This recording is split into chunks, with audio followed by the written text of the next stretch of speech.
नमस्कार दोस्तों, श्री बालाजी इंस्टीट्यूट के डिजिटल प्लेटफॉर्म पे एक बार फिर से आप सभी का हार्दिक स्वागत, अभिनंदन। आज जो मैं है नया अपना टॉपिक शुरू करने वाला हूँ, विज्ञान के अंदर अवफलन की समस्याएं और उनका समाधान। तो शुरू करने से पहले दो लाइन मैं आपकी खिदमत में पेश करना चाहता हूँ कि जिंदगी खेलती भी उसी के साथ है जो खिलाड़ी बेहतरीन होता है। जिंदगी खेलती भी उसी के साथ है जो खिलाड़ी बेहतरीन होता है। दर्द सबके एक जैसे होते हैं, दर्द सबके एक जैसे होते हैं, मगर हौसले सबके अलग अलग होते हैं, मगर हौसले सबके अलग अलग होते हैं। कोई हताश होके बिखर जाता है तो कोई संघर्ष करके निखर जाता है। दोस्तों, संघर्ष करते रहें और आगे से आगे बढ़ते रहें। हीरा जितना घिसता है उतना ही उसके अंदर चमक आती है, इसलिए आप भी जितनी मेहनत करेंगे उतनी ही जीवन में आप आगे बढ़ने वाले हैं। कभी भी आपको हार के बैठना नहीं है, लगातार चलना है।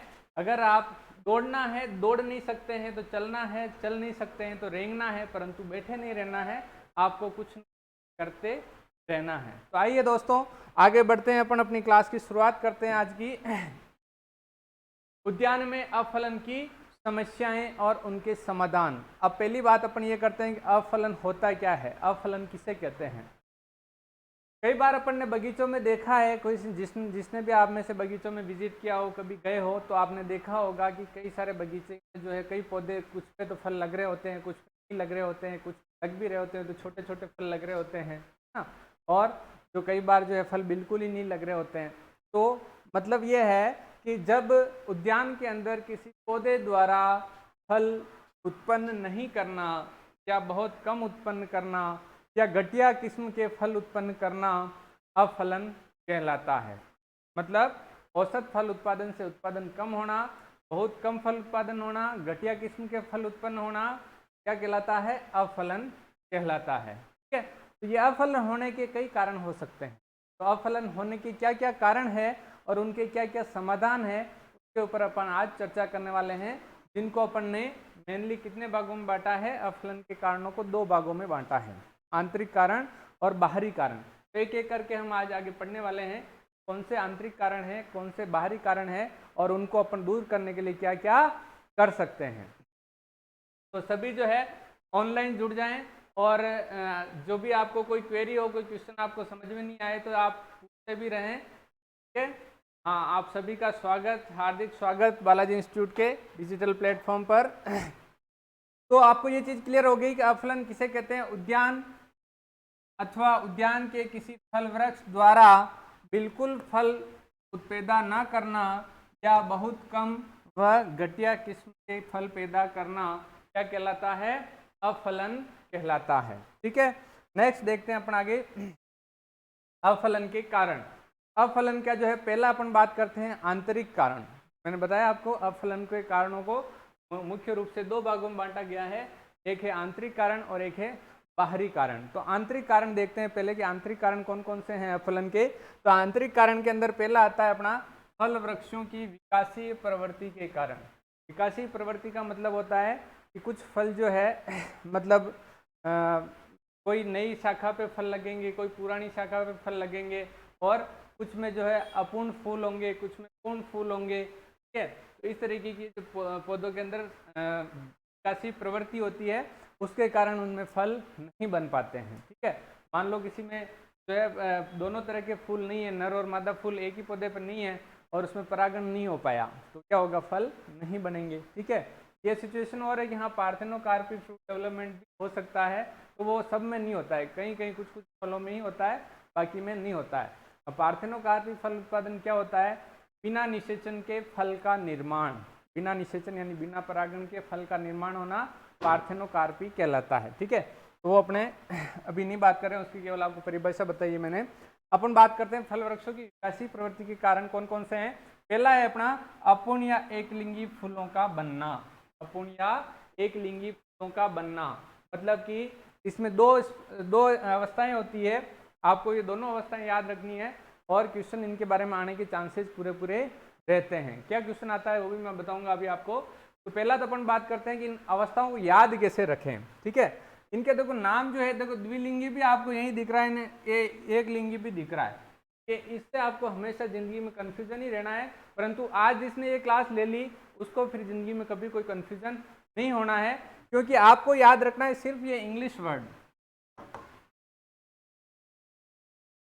ये जो इंग्लिश वर्ड लिखा है मोनोसियस, क्या लिखा है? मोनोसियस। इसको याद रखना है। मोनोसियस को आप चाहे हिंदी में ऐसे लिख के याद रख लेना, मोनोसियस।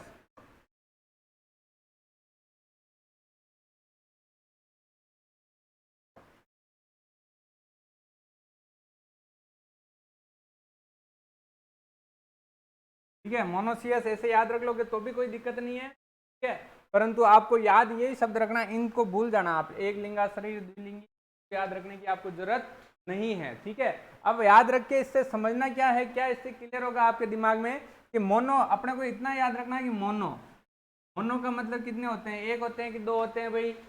बताइए बताइए सभी कमेंट करके कि मोनो का मतलब एक होते हैं कि दो होते हैं? हाँ यस, नितेश, लाखन, मुकेश, महेंद्र, खुशहाल, संजय, सभी बताएं फटाफट कमेंट करके कि एक होता है कि दो होता है मोनो का मतलब? भाई मोनो का मतलब होता है एक। आप सही बता रहे हैं, आपका सभी का सही जवाब है। मोनो का मतलब होता है एक और डायो का मतलब होता है दो।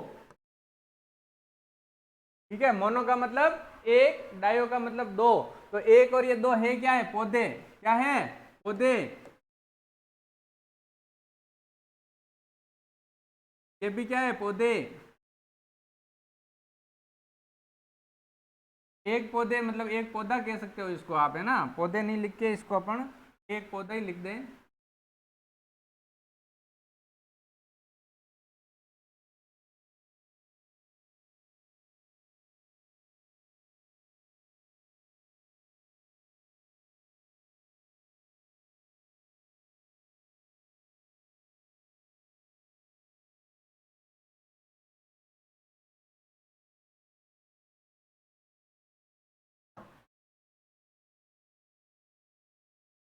है ना?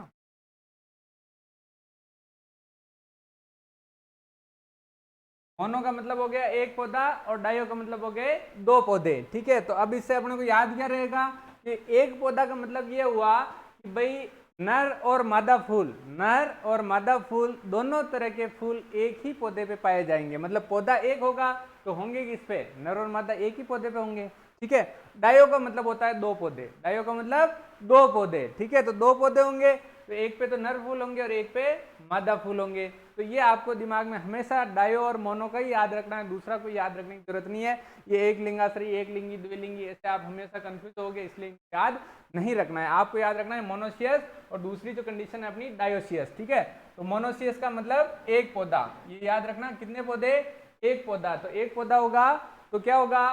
उसमें नर और मादा फूल दोनों एक ही पौधे पे होंगे। ठीक है, और डायो का मतलब दो पौधे होंगे तो दो पौधों पर नर और मादा फूल, एक पे तो नर होंगे एक पे मादा फूल होंगे। उस कंडीशन को बोलते हैं अपन डायोसियस। ठीक है, तो अपन बात करते हैं इसके बारे में कि एक ही पौधे पर नर व मादा फूल अलग अलग स्थान पर पाए जाते हैं, जैसे कि कटहल। उदाहरण पूछ सकते हैं आपको कि भाई मोनोसियस पौधे का उदाहरण है, तो आपको याद रखना है कटहल। क्या है? कटहल मोनोसियस पौधे का उदाहरण है।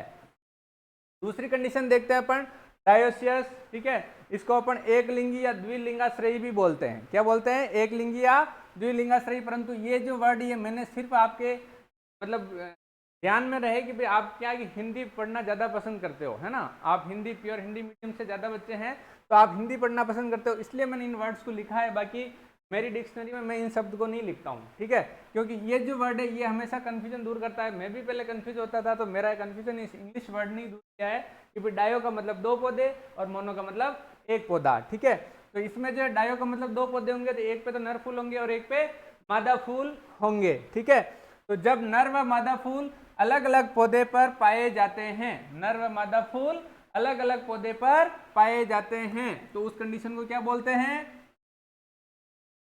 नर व मादा फूल अलग अलग पौधे पर पाए जाते हैं तो उस कंडीशन को बोलते हैं अपन डायोसियस। क्या बोलते हैं? डायोसियस। हिंदी में आप इंग्लिश का नाम, इंग्लिश याद रखने ही नहीं बोल रहा हूं मैं, सिर्फ आपको ये याद रखना है डायोसियस।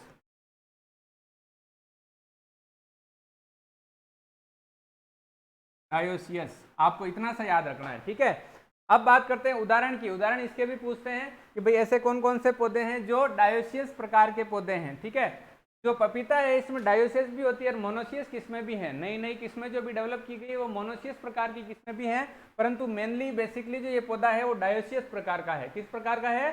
डायोसियस प्रकार का है। तो उदाहरण के लिए पपीता, खजूर इस प्रकार के पौधे हैं। इन पौधों के लिए क्वेश्चन क्या आता है कि भाई डायोसियस पौधों में कितने प्रतिशत नर पौधे लगाने की आवश्यकता पड़ती है। ये कई एग्जामों में पूछा गया क्वेश्चन है, चाहे जेड का एग्जाम हो, चाहे डबल हो, चाहे सुपरवाइजर का हो, सभी एग्जाम में एक आध क्वेश्चन ऐसा कई बार आया हुआ है कि भाई जो डायोसियस प्रकार के पौधे हैं उनमें कितने प्रतिशत नर पौधों के लगाने की आवश्यकता होती है। तो 100 पौधे अपन टोटल लगा रहे हैं, तो उसमें से 10 पौधे अपने नर प्लांट होंगे और 90 पौधे अपने फीमेल प्लांट होंगे। ठीक है, दूसरा यहाँ पे क्वेश्चन अपने ये भी आता है कि नर और मादा पौधों का अनुपात कितना रखा जाता है। डायोसियस प्रकार के फल जो हैं उनके अंदर नर और मादा पौधों का अनुपात कितना रखा जाता है। तो आप जल्दी से कमेंट करके बताएं। नितेश, लाखन, फटाफट से संजय, खुशहाल, महेंद्र, मुकेश कमेंट करके बताएं कि कितने फल रेशो कितना रखा जाएगा, अनुपात, इनका अनुपात कितना रखा जाएगा। फटाफट से कमेंट करें।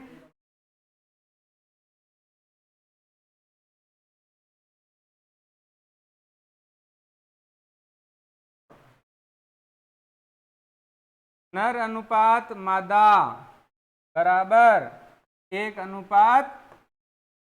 ठीक है, आपको ये याद रखना है। देखो मादा पहले लिख देंगे तो ये अनुपात पहले आ जाएगा, और नर पहले लिख दिया तो ये नर का अनुपात 1 है, ये पहले आ जाएगा।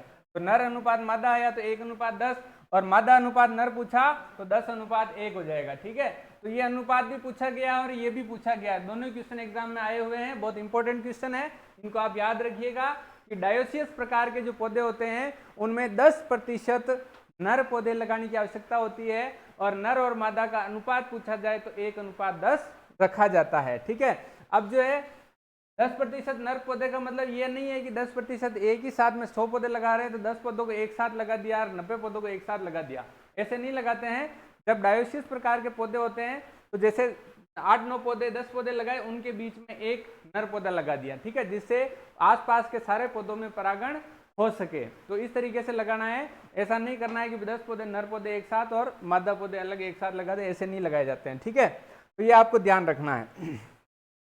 नेक्स्ट देखते हैं अपन विषमवर्तिकाग्र या हेटेरोस्टाइली। हेटेरोस्टाइली का मतलब होता है जो स्टाइल होती है, वर्तिका जो होती है इसकी लंबाई अलग अलग होती है। देखो इसमें ज़्यादा है, इसमें कम है। ठीक है, इसमें ज़्यादा, इसमें कम है। तो इस प्रकार की शेप में वर्तिका होती है जिसकी वजह से परागण नहीं हो पाता है। ठीक है, तो विषम वर्तिकात्व के कारण या वर्तिका की लंबाई या हेटेरोस्टाइली के कारण जो है परागण नहीं हो पाता है, ऐसी अवस्था को बोलते हैं अपन हेटेरोस्टाइली या विषमवर्तिकाग्र। ठीक है, इसमें वर्तिका या पुंकेसरी तंतु से लंबी अथवा विपरीत होती है। ठीक है, वर्तिका की लंबाई या तो ज्यादा होगी या कम होंगी। ये जो पुंकेसर आपको दिख रहे हैं ना, डिफरेंट साइज, ये तो ज्यादा लंबे दिख रहे हैं, ये छोटी दिख रही है, इसमें ये छोटे रह गए, ये लंबी हो गई। ठीक है, या फिर इसमें भी देखो डिफरेंट साइज दिख रही है, तो ये मेनली इनकी वजह से देखना है ना। ये जो दिख रहे हैं ये और ये, इन दोनों में अंतर दिख रहा है अपने को, तो इस वजह से इसमें मतलब दोनों की लंबाई सेम होनी चाहिए। अच्छा परागण के लिए इन दोनों की लंबाई सेम होनी चाहिए। तो ये हेटेरोस्टाइल, इस अवस्था को बोलते हैं विषमवर्तिकाग्र, मतलब विषमता है, इन दोनों में समानता नहीं है, विषमता है ना, अलग अलग है। इस वजह से जो है इनके अंदर परागण नहीं हो पाता है। इस कंडीशन को बोलते हैं अपन विषमवर्तिकाग्र या हेटेरोस्टाइली। ठीक है, इसके कारण जो परागण नहीं हो पाता है। क्वेश्चन अपने पूछते हैं एग्जाम्पल का, क्या आता है एग्जाम्पल, भाई ऐसे कौन से पौधे हैं जिनमें विषमवर्तिकाग्र या हेटेरोस्टाइली पाई जाती है। तो अपने को याद रखना है चीकू और अनार। आपके डायग्राम देखो इसके लगाए हैं कि इंसानी दिमाग जो है, अपना दिमाग ऐसा है कि ये पिक्चर्स को ज़्यादा याद रखता है। मैं आपके इतने सारे फोटोज क्यों लगा के लाता हूँ, ये भी पीपीटी अपन बनाते हैं, उसमें फोटोज इसलिए होते हैं कि अपना दिमाग पिक्चर्स को ज़्यादा याद रखता है। कोई भी दिमाग में आप फोटो देख के उसको पढ़ेंगे तो आपको ज़्यादा याद रहेगा। ठीक है, बजाय कि वर्ड्स के, वर्ड्स आपको ज़्यादा याद नहीं रहते हैं, पिक्चर्स आपको ज़्यादा याद रहती है, इसलिए आपके लिए फोटोज इसमें लगाता हूँ मैं। ठीक है, तो उदाहरण अपने हो गए इसमें चीकू और अनार। ठीक है, आप सबने खाए होंगे चीकू और अनार। हाँ, नेक्स्ट है अपना भिन्न काल पक्वता या डाइकोगेमी। दूसरा जो अपना अफलन का कारण है, आंतरिक कारण में अगला जो है भिन्न काल पक्वता या डाइकोगेमी। ये सभी आंतरिक कारणों में पढ़ रहे हैं अपन। प्रवृत्ति जो आंतरिक विकासी प्रवृत्ति के अंदर ये जो आते हैं सारे के सारे आंतरिक कारणों के अंदर, ठीक है। तो भिन्न काल पक्वता या डाइकोगेमी, इसमें क्या होता है कि नर अंगों का पहले परिपक्व होना प्रोटोएंड्री। देखो इसमें दो अवस्थाएं होती है। कौन सी अवस्थाएं दो होती है? एक तो होती है प्रोटोएंड्री और एक होती है प्रोटोगाइनी, ठीक है। मतलब भिन्न काल पक्वता का मतलब होता है कि पुष्पों का अलग अलग समय पर परिपक्व होना। पुष्पों का अलग अलग समय पर परिपक्व होना क्या कहलाता है? भिन्न काल पक्वता। मतलब नर और मादा फूल अलग अलग समय पर मेच्योर हो रहे हैं, अलग अलग समय पर परिपक्व हो रहे हैं, उसके कारण उनमें परागण नहीं हो पाता है, आपस में वो पोलिनेशन नहीं कर पाते हैं, इसकी वजह से जो है फलन नहीं हो पाता है, ठीक है। तो इस अवस्था को अपन बोलते हैं प्रोटोएंड्री और प्रोटोगाइनी। तो प्रोटोएंड्री क्या होती है और प्रोटोगाइनी क्या होती है, इसका ध्यान रखना है क्योंकि इसके एग्जाम्पल एग्जाम में पूछे गए हैं, ठीक है। तो पहला अपन बात करते हैं प्रोटोएंड्री। प्रोटोएंड्री का मतलब होता है नर अंगों का पहले परिपक्व होना। मतलब नर पुष्प के जो अंग होते हैं उनका पहले परिपक्व होना क्या कहलाता है? प्रोटोएंड्री। प्रोटोएंड्री, ठीक है। दूसरा होता है प्रोटोगाइनी। प्रोटोगाइनी का मतलब होता है कि मादा अंगों का पहले परिपक्व होना। गायनी जहाँ नाम आ जाए तो आप हॉस्पिटल का वो याद कर लेना, गायनी विभाग। गायनी विभाग फीमेल के लिए होता है कि नहीं होता है ना, मतलब लेडीज के लिए होता है ना गायनी विभाग। तो वो गायनी से अपने को याद रखना है फीमेल फर्स्ट, ठीक है। गायनी का मतलब जो है फीमेल फ्लावर्स हैं उनके जो अंग है वो पहले परिपक्व हो जाएंगे तो उसको बोलेंगे प्रोटोगाइनी। क्या बोलेंगे? प्रोटोगाइनी। और नर अंग पहले परिपक्व हो जाएंगे तो प्रोटोएंड्री। एंड्रू साइमंड नाम याद होगा आपको, क्रिकेटर था एंड्रू साइमंड, तो वो मेल था, है ना, फीमेल नहीं था, इसलिए याद रखें आप। तो अपने को एग्जाम्पल याद रखना है। प्रोटोएंड्री का एग्जाम्पल कौन सा है भाई? सीताफल। सीताफल के अंदर प्रोटोएंड्री पाई जाती है, सीताफल के अंदर प्रोटोएंड्री पाई जाती है। दूसरा है अपना मादा अंगों का पहले परिपक्व होना यानी प्रोटोगाइनी। कौन सा है? प्रोटोगाइनी। प्रोटोगाइनी किसमें पाया जाता है भाई? के अंदर, सपोटा के अंदर पाया जाता है प्रोटोगाइनी, ठीक है। ये दोनों के दोनों एग्जाम्पल आपको याद रखने हैं। नेक्स्ट देखते हैं अपन पराग की नपुंसकता यानी इंपोर्टेंट पोलेन। इंग्लिश में बोलते हैं इंपोर्टेंट पोलेन और हिंदी में बोलते हैं पराग की नपुंसकता।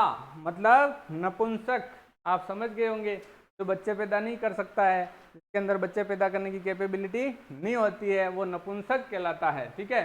तो मतलब पराग कण जो होते हैं फूलों के वो नपुंसक होते हैं, मतलब वो जीवन क्षम नहीं होते हैं, वो मृत होते हैं, ठीक है। जैसे अपन बात कर लें, इंसानों की बात करें तो शुक्राणु जो है वो मृत होंगे, मतलब शुक्राणु जीवित नहीं होंगे। तो शुक्राणु जीवित नहीं होंगे तो क्या फर्टिलाइजेशन नहीं होगा, और फर्टिलाइजेशन नहीं होगा तो बच्चा नहीं होगा, ठीक है। तो इसमें अपन बात करते हैं कि पराग कणों की नपुंसकता का मतलब होता है इंपोर्टेंट पोलेन, है ना। इंपोर्टेंट नहीं है, इंपोर्टेंट क्या है? इंपोर्टेंट पोलेन, ठीक है। तो पराग कण जो होते हैं वो जीवन क्षम नहीं होते हैं। क्या होते हैं? जीवन क्षम नहीं होते हैं, मतलब वो मृत होते हैं। क्या होते हैं? मृत होते हैं। तो उससे वो परागण नहीं कर पाते हैं। क्या नहीं कर पाते हैं? परागण नहीं कर पाते हैं, ठीक है। मतलब फर्टिलाइजेशन वो नहीं कर पाएंगे क्योंकि वो मृत होंगे। मृत होने के कारण वो परागण नहीं कर पाते हैं, तो इस वजह से क्या होगा? परागण नहीं हुआ तो क्या होगा? फलन नहीं होगा, ठीक है। तो इसका उदाहरण याद रखना है, किसमें होता है ये? अंगूर में।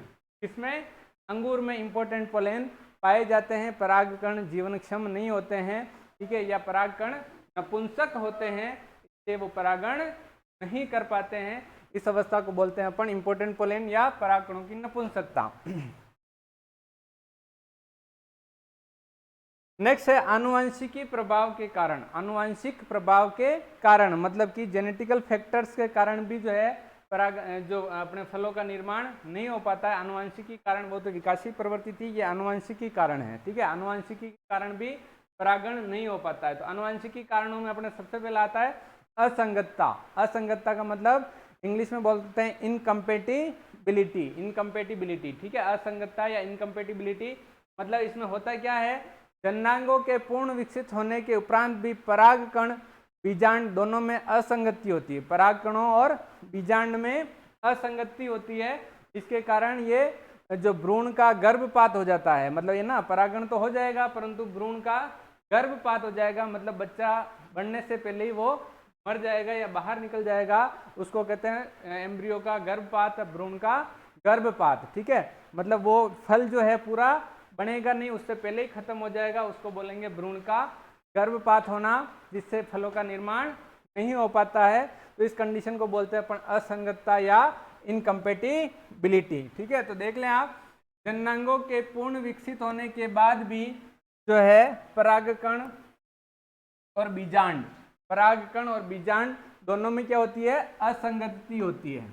असंगति मतलब असमानता होती है उनके अंदर, जिसके प्रभाव से भ्रूण का क्या हो जाता है भाई, गर्भपात हो जाता है। क्या हो जाता है मेंढर, गर्भपात हो जाता है। ठीक है, और फलों का निर्माण नहीं होता है, फल नहीं बनते हैं, ऐसी तो क्या बोलते हैं अपन, असंगतता कहते हैं। ये किसी भी फल में अपना हो सकता है।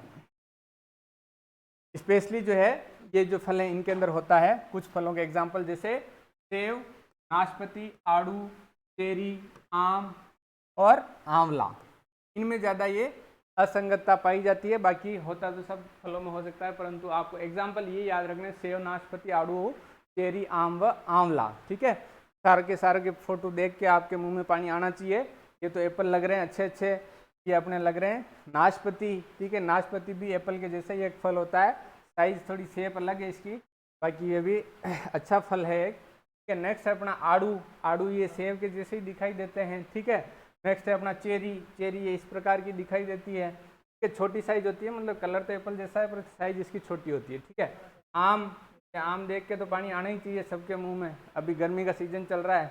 फिर नेक्स्ट है अपना आंवला, आंवला के फल तो आपने सब देखे, इसलिए मैंने कहा आज पौधा बता देता हूँ आपको, है ना, इमली के जैसा पौधा होता है आंवले का। ठीक है,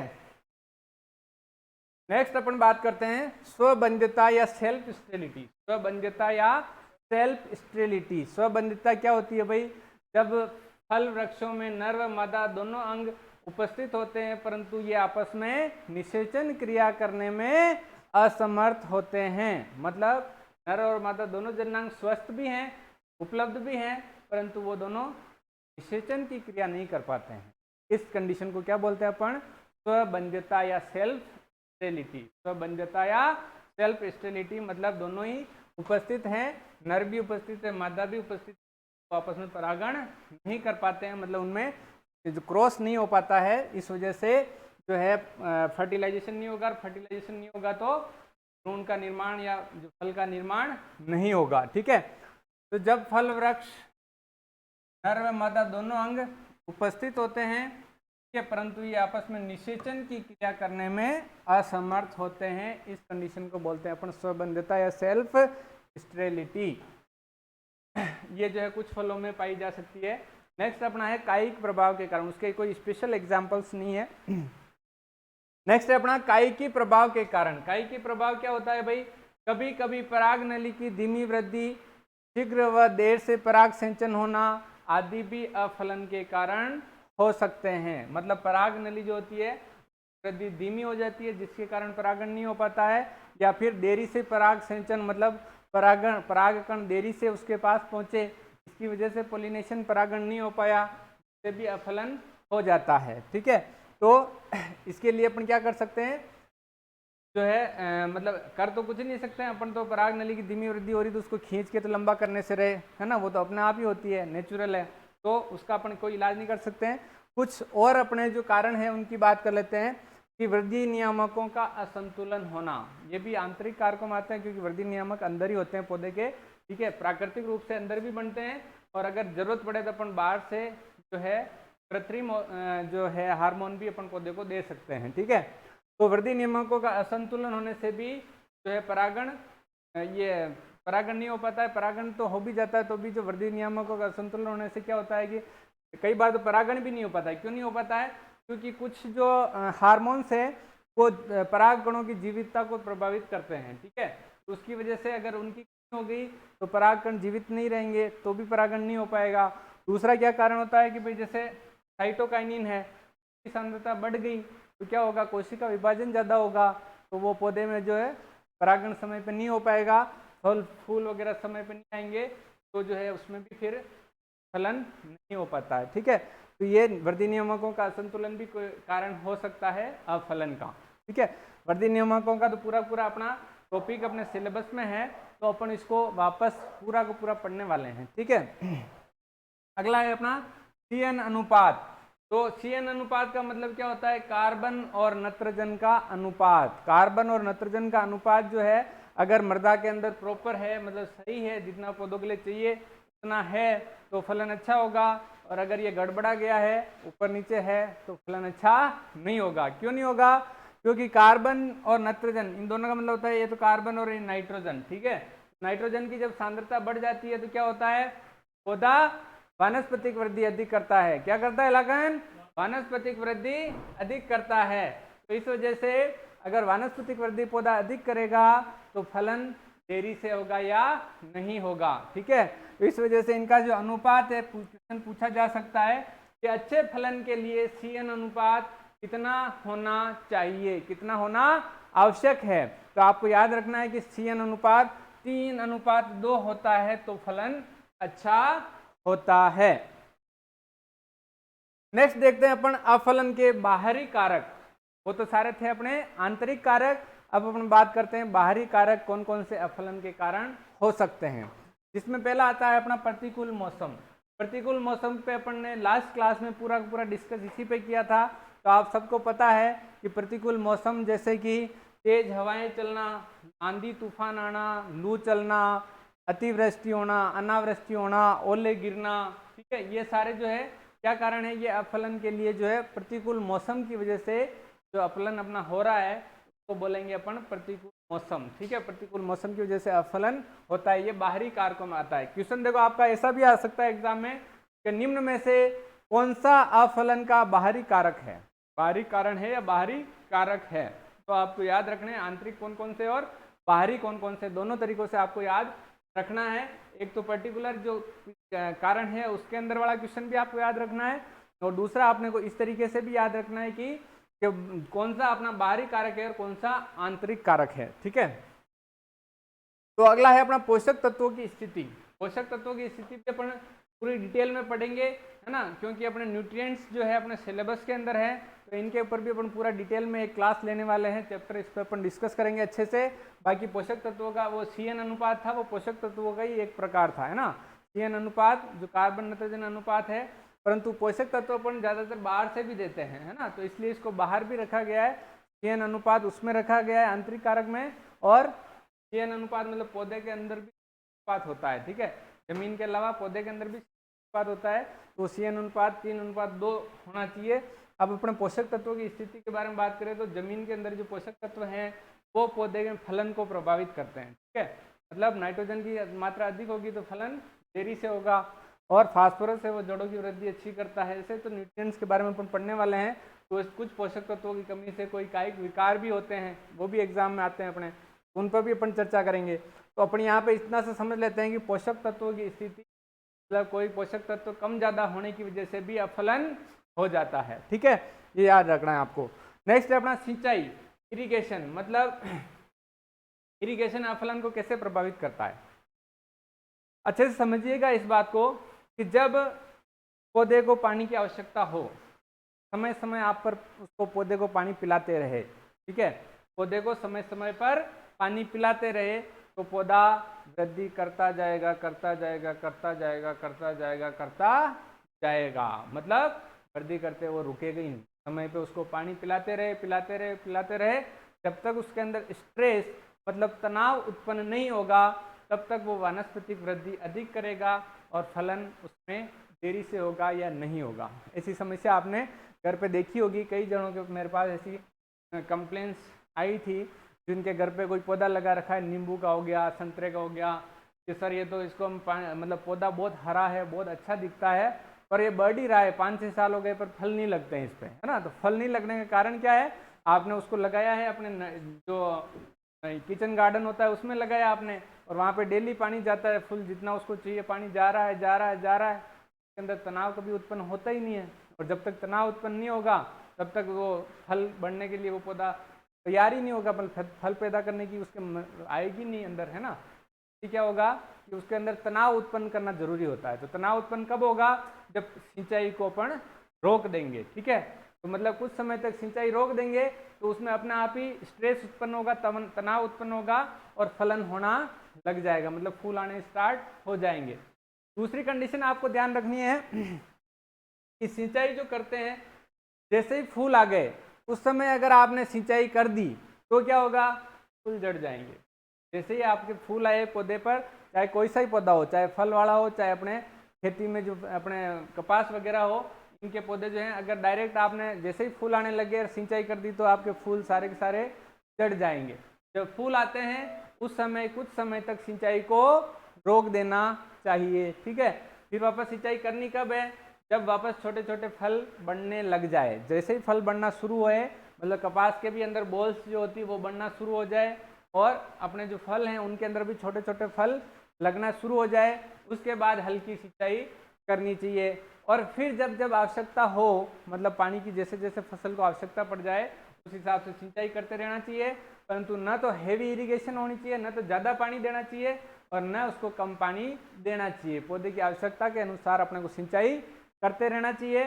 तो ये जो है सिंचाई भी एक बहुत बड़ा कारण है, प्रॉपर सिंचाई समय पर नहीं करना अफलन का एक बहुत बड़ा कारण बन सकता है, ठीक है। नेक्स्ट अपन बात करते हैं कीट और व्याधियां।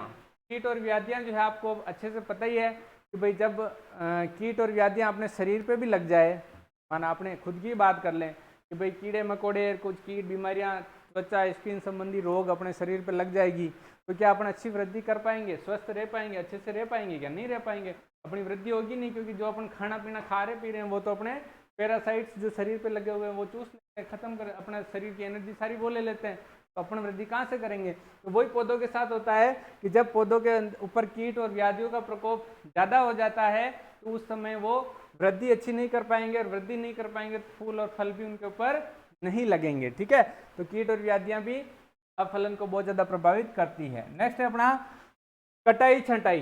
कटाई छंटाई का मतलब कुछ पौधों की देखो विकासीय प्रवृत्ति ऐसी होती है कि भाई कुछ पौधों में तो केवल नई जो शाखाएं निकलती है, हर साल जो नई शाखाएं निकलती है उनके ऊपर ही फल लगते हैं। कुछ पौधे ऐसे होते हैं जिन पर नई और पुरानी दोनों प्रकार की शाखाओं पर फलन होता है। कुछ पौधे ऐसे होते हैं जिन पर केवल और केवल पुरानी शाखाओं पर ही फलन होता है, नई शाखाओं पर फलन नहीं होता है। तो ये फलन की प्रवृत्ति होती है पौधों की अलग अलग। तो अपने को क्या करना चाहिए ऐसी कंडीशन में, जब ऐसे पौधे हो जिनकी विकासीय प्रवृत्ति अलग अलग हो, तो आधे पौधे की कटाई छटाई एक साल कर दो, आधे पौधे की कटाई छटाई अगले साल कर दो, है ना। इस तरीके से अपन करेंगे तो लगातार अपने को फल प्राप्त होते रहेंगे, ठीक है। अभी समाधान भी आगे पढ़ने वाले हैं अपन। नेक्स्ट है अपना अनुपयुक्त भूमि। भाई अनुपयुक्त भूमि, फर्टाइल सोइल तो सबसे इंपॉर्टेंट चीज है, मतलब ये अनफर्टाइल सोइल है, यहाँ पे अनफर्टाइल सोइल है तो फलन नहीं हो पाएगा। मतलब अगर आपने जो पौधे लगाए के अनुसार उपयुक्त भूमि नहीं है तो भी आपका पौधा अच्छा नहीं चलेगा और उसमें फल नहीं आएंगे, ठीक है। भूमि उपजाऊ होना आवश्यक होता है, ठीक है। पानी भरा रहता हो, दलदली भूमियां हो तो उसी में पौधे फलन नहीं कर पाते हैं, ठीक है। फूल आने के समय वर्षा होना, ये अपन ने अफलन के जो अपन ने पढ़ा था ना, ये मौसम विपरीत मौसम है ना, प्रतिकूल मौसम, तो उसी का एक प्रकार है कि जब फूल आ रहे हो उस समय वर्षा हो जाती है तो क्या हो जाता है बताएं फटाफट से। कल ही क्लास ली थी मैंने, सभी जवाब दें। नीतेश, लाखन, संजय, ऑनलाइन जो भी क्लास ले रहे हैं मेरी, खुशहाल, महेंद्र, मुकेश, फटाफट से जवाब दें। हाँ, I am waiting for your comments, please comment fast. हाँ बिल्कुल, तो आपका सही जवाब आ रहा है। यहाँ पे परागकण घुल जाते हैं पानी के अंदर, क्या हो जाता है, परागकण पानी में घुल जाते हैं, जिसकी वजह से वो पानी में घुलकर बह जाते हैं, जिससे क्या होगा, परागण नहीं हो पाएगा, और परागण नहीं होगा तो क्या होगा, फलन नहीं होगा। शाबाश। नेक्स्ट अपना बात करते हैं अपन अफलन की समस्याओं को दूर करने के उपाय। ये तो सारे थे कारण, अफलन की समस्याएं थी, अब अफलन की समस्याओं को दूर कैसे किया जाए, ये मोस्ट इंपॉर्टेंट है कि भाई आपने जितने भी कारण पढ़े उनको दूर कैसे करना है, उसके बारे में अपन चर्चा करते हैं। तो पहला है अपना जड़ों की कटाई छटाई करना। जड़ों की कटाई छटाई करना, जड़ों की कटाई छटाई सबसे इंपॉर्टेंट पॉइंट है ये। अब जड़ों की कटाई छटाई आप सोच रहे होगे कि जड़ों की कटाई छटाई कैसे करेंगे, वो तो जमीन में होती है, अब उनको काटेंगे तो पौधा पूरा गिर जाएगा, दर सही हो जाएगा। तो ऐसा नहीं होता है बेटा। ये जो एक फोटो दिख रहा है तो मैं आपको थोड़ा सा बड़ा करके बताता हूँ, अगर हो जाए ये तो।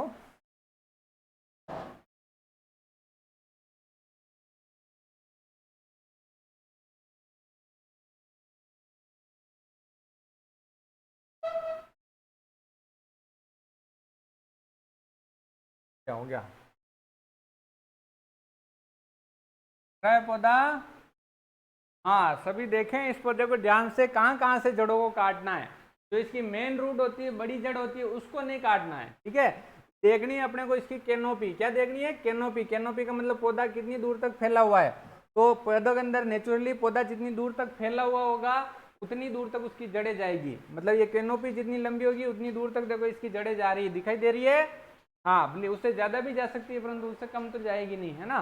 तो वो उसको सपोर्ट करती है। तो जितना पौधे का ऊपर से फैला है उतनी जड़ें अंदर दूर तक जाती है। तो जैसे इसकी जो मेन रूट है उसको नहीं काटना है अपने को, ठीक है। मेन जड़ यहाँ बीच में होती है उसको नहीं काटना है। साइड वाली जो जड़ें हैं ये वाइट वाइट करके दिखा रखी है ना, तो यहाँ से इन जड़ों को काट दिया जाता है, जिससे वापस नई नई जड़ें निकलेगी। और नई नई जड़ें क्यों निकालना जरूरी है? क्योंकि जो पुरानी जड़ें होती है उनमें कई बार जैसे निमेटोड वगैरह लग गए या और कुछ लगने की वजह से उनके अंदर जो रंध्र होते हैं वो रंध्र बंद हो जाते हैं, ठीक है। जिनको मूल छिद्र कह सकते हैं। मूल रोम के ऊपर मूल छिद्र होते हैं, छोटे छोटे छिद्र होते हैं जिनसे पौधा खनिज लवण और पानी का अवशोषण करता है। तो वो छिद्र बंद हो जाते हैं, उनकी वजह से अफलन होने लगता है। मतलब पौधे को जब खाने को नहीं मिलेगा तो वो फल कहाँ से देगा, ठीक है। तो उसको पानी और खनिज लवण नहीं मिल पाता, इस वजह से वो फलन बंद कर देता है। तो ये जड़ों की काट छाट करने से क्या होगा कि नई जड़ें निकलेगी। नई जड़ें निकलेगी तो खनिज लवण और पानी का अवशोषण अच्छे से कर पाएगी, और अच्छे से अवशोषण कर पाएगी तो फलन अपना अच्छा होगा। तो ये आपको ध्यान रखना है, जड़ों की काट छाट इस प्रकार से करनी है। मेन उसकी जो मूल जड़ है उसको तो नुकसान नहीं पहुंचाना है, और जो छोटी छोटी जड़ें होती है उसकी उन जड़ों को काट के और छोटा कर देना है। बाद में धीरे धीरे वापस बड़ी हो जाएगी और फलन अच्छा होने लग जाएगा, ठीक है। अगला पॉइंट अपना छल्ले उतारना। छल्ले उतारने का मतलब क्या होता है भाई? ये आपको दिखाई दे रहा है, ये भी दिखाई दे रहा है, दोनों आपको तीनों फोटो दिख रहे हैं। तो इसके अंदर क्या करते हैं अपन, जो तना होता है उस तने के चारों तरफ से लगभग 2 से 2.5 सेंटीमीटर चौड़ाई पर, है ना, ये अपन एक जगह भी कर सकते हैं, मेन जो तना होता है उसके ऊपर भी कर सकते हैं, और जो शाखाएं हैं, ये जो शाखाएं हैं इन शाखाओं पे सभी पे भी कर सकते हैं, ठीक है। ये डिपेंड करता है आपको क्या करना है उस पर, है ना। बाकी इफेक्टिव दोनों ही है। अगर आपने मेन तने पे कर दिया तो भी इफेक्टिव है, और अगर आपने शाखाओं पे किया तो भी इफेक्टिव है, ठीक है। तो ज्यादा अफलन की समस्याएं हो तो शाखाओं पे करना चाहिए, बाकी तने पे भी कर सकते हो, ठीक है। तो अपना जो खनिज लवण और पानी का अवशोषण होने के बाद उसका स्थानांतरण जो होता है वो फ्लोएम और जाइलम के द्वारा होता है, जो कि लगभग इसके अंदर छाल के अंदर पाए जाते हैं ना। मतलब छाल के द्वारा ही खनिज लवणों और पानी का ट्रांसफर होता है एक जगह से दूसरी जगह के ऊपर। तो होता है क्या है, जो भोजन का निर्माण पौधा प्रकाश संश्लेषण से करता है। भोजन का निर्माण कैसे करता है पौधा? फोटोसिंथेसिस के द्वारा। मतलब प्रकाश संश्लेषण से भोजन का जो निर्माण करता है वो निर्माण कहाँ करता है? पत्तियों में करता है। कहाँ करता है? पत्तियों में करता है। तो वो पत्तियों से वापस छाल के माध्यम से वो उनकी जड़ों में चला जाता है। जड़ों में जाने की वजह से परागण नहीं हो पाता है, तो इसलिए उसको जड़ों में जाने से रोकने के लिए फूल आते समय या फूल आने से पहले ही अपन रिंगिंग कर देंगे, मतलब छाल चारों तरफ से उतार देंगे। ये ध्यान रखना कि ये जितनी सी 2-2.5 सेंटीमीटर चौड़ाई में उतारनी है। कहीं आप ऐसा नहीं करो पूरे को छोल दो बेचारे को, है ना। पूरे को छोल दोगे तो बेचारा पौधा सूख जाएगा, ठीक है। तो पूरे को छोलने की जरूरत नहीं है, आपको सिर्फ 2 से 2.5 सेंटीमीटर चौड़ाई के अंदर छाल को हटाना है, ठीक है। तो 2 से 2.5 सेंटीमीटर छाल हटा देंगे तो जो भोजन पौधे ने ऊपर बनाया वो ऊपर ही रहेगा, तो फलन अच्छा होगा, ठीक है। नेक्स्ट है पराग देने वाले वृक्ष लगाना। पराग देने वाले वृक्षों को क्या बोलते हैं? पोलिनाइजर्स। क्या बोलते हैं? पोलिनाइजर्स।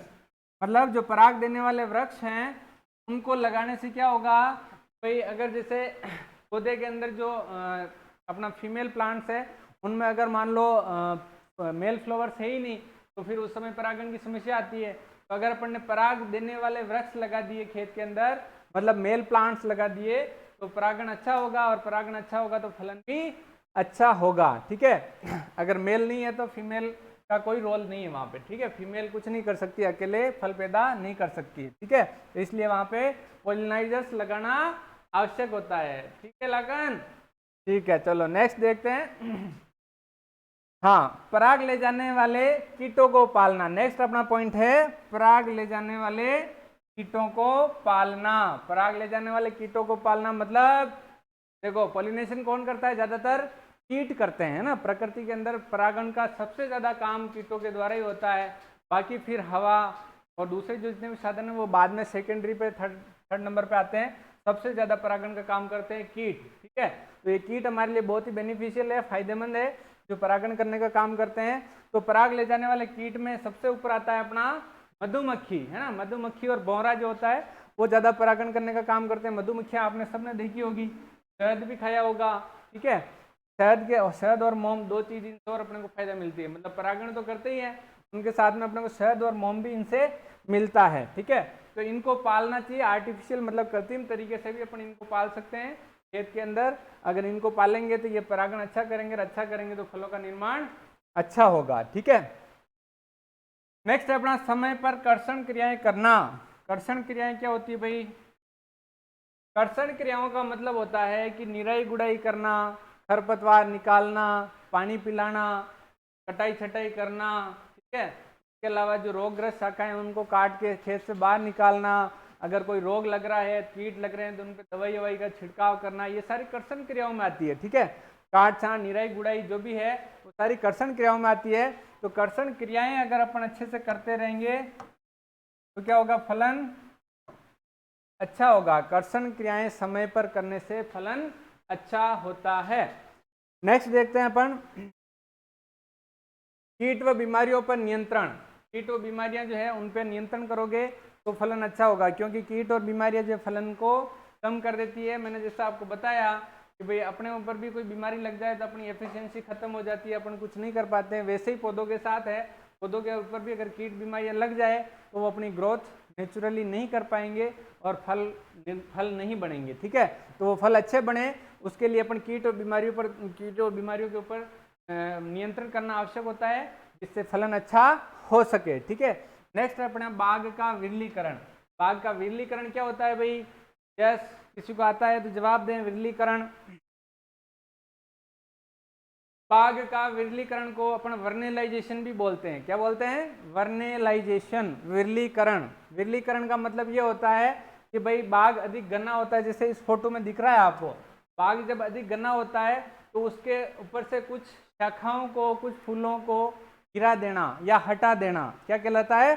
विरलीकरण कहलाता है। जब अधिक घना हो जाता है बाग तो उस वजह से उनमें परागण नहीं हो पाता है, मतलब कंजस्टेड स्थिति हो जाती है, बहुत ज्यादा पौधे फैल जाते हैं पौधे, तो उसमें परागण की समस्या आ जाती है। तो इसलिए उनमें थोड़ी काट छांट करके और उनको हटा देना चाहिए, जिससे क्या होगा? परागण अच्छा होगा, और परागण अच्छा होगा तो फलन अच्छा हो पाएगा, ठीक है। तो विरलीकरण इज द इंपॉर्टेंट प्रोसेस, ठीक है। विरलीकरण, ठीक है। नेक्स्ट अपना वृद्धि नियामकों का प्रयोग। वृद्धि नियामक मैंने आपको बताया प्लांट ग्रोथ रेगुलेटर्स बहुत ही इंपॉर्टेंट होते हैं, मतलब ऐसे रासायनिक पदार्थ जो पौधों के अंदर अधिक सूक्ष्म मात्रा में संश्लेषित होकर अपने द्वारा, मतलब पौधे की विभिन्न गतिविधियों को प्रभावित करते हैं। मतलब एक स्थान पर तो संश्लेषित होते हैं, मतलब निर्मित होते हैं, और अपने निर्मित होने के स्थान से दूसरे स्थान पर जाकर पौधे की विभिन्न गतिविधियों जैसे फूल बढ़ना, फल बढ़ना आदि को प्रभावित करते हैं। ऐसे हार्मोन्स, ऐसे रसायनों को अपन बोलते हैं पादप वृद्धि hormone, PGR, plant growth regulator, पादप वृद्धि नियामक, जो वृद्धि को नियमित करते हैं, मतलब बढ़ाते या कम करते हैं, उसको बोलते हैं वृद्धि नियामक, ठीक है। उसमें इंपॉर्टेंट अपने यहाँ पे है दोनों NAA और 2,4-D, ठीक है। तो ये NAA और 2,4-D है, ये फलन को बढ़ा भी सकते हैं और कम भी कर सकते हैं।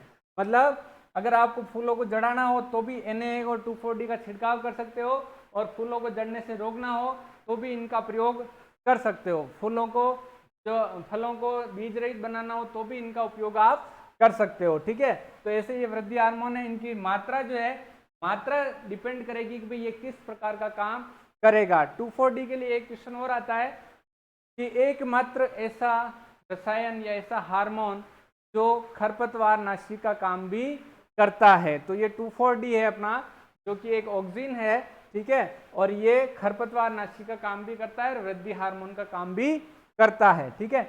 इनकी मात्रा अगर कम रखेंगे तो फलन को बढ़ाएंगे ये, और अगर इनकी मात्रा बढ़ा दी तो ये फूलों को गिराने का काम भी करते हैं। तो इनकी मात्राएं अपन पढ़ेंगे जो अपना वृद्धि हार्मोन का एक पूरा टॉपिक है, उसके अंदर इनकी मात्राओं के बारे में पढ़ेंगे कि कितनी मात्रा किसकी काम में लेनी चाहिए। तो आज की क्लास में फिलहाल इतना ही। अपन नेक्स्ट जब क्लास लेंगे उसमें अपन पढ़ेंगे आगे के टॉपिक के बारे में, और इस क्लास में यहीं तक अपना है, और इस क्लास में से भी एक क्वेश्चन आने के पूरे पूरे आपके चांसेस हैं। तो आप इस टॉपिक को अच्छे से पढ़ें, और आपके मन में कोई क्वेरी कोई क्वेश्चन हो तो आप कमेंट करें, उस पर आपको जवाब दे दिया जाएगा। अगर ये वीडियो आपको अच्छा लगा है तो इसे आप ज़्यादा से ज़्यादा लोगों के पास शेयर करें, ताकि सभी के पास ऐसी अच्छी जानकारी पहुंच सके। और आपने अभी तक हमारे YouTube चैनल को अगर सब्सक्राइब नहीं किया है तो अभी सब्सक्राइब करें और बेल आइकन पर हिट करें, घंटी को दबा दें, थोड़े धार्मिक हो जाएं, घंटी बजा दें, जिससे आपके पास लेटेस्ट नोटिफिकेशन तुरंत आ सके। जब भी हमारा वीडियो आएगा नेक्स्ट तो आपके पास नोटिफिकेशन आ सकेगा, और सारे के सारे कोर्सेज जो हम आपको फ्री में देने वाले हैं वो आपको आसानी से मिल पाएंगे। ठीक है। अंत में आप सभी का हमारे साथ जुड़े रहने के लिए, हमारा सहयोग करने, हमारे चैनल को सब्सक्राइब करने और करवाने के लिए दिल की गहराइयों से बहुत बहुत धन्यवाद। जय भारत, जय हिंद, थैंक यू।